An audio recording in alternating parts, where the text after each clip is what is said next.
Hi, I'm Jim from Alpha Moto, and today I'm here with this beautiful R1 to demonstrate our motorcycle stands.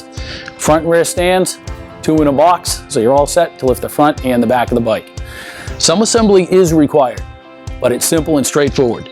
The back of the bike, it's wider, so you use the wider hoop at the top, the wheels, the sliders for the rear swing arm. The front lift, a little bit narrower, made the same construction, same way. A little bit narrower to lift the front of the bike. Assembly is straightforward and easy. 2 bolts, 2 bolts. Pretty much that's it, people. You tighten them up, you're good to go. Same as the front. 2 bolts and 2 bolts, you're good to go. So I'll show you how easy this is going to be to lift your bike up. Keep it on a flat level surface, on the kickstand of course. You slide right up behind it, you get it on the slider for the bike. One side, hold up the back of the bike a little bit, it straightens the bike out.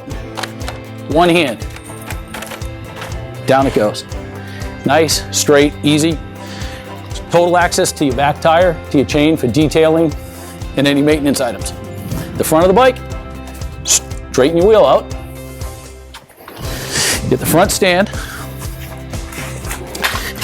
You wheel it underneath, you catch it on the bottom of your forks, and just go straight out. One hand, one and done. It's simple, quick, and easy. The way it should be. You should order yours today.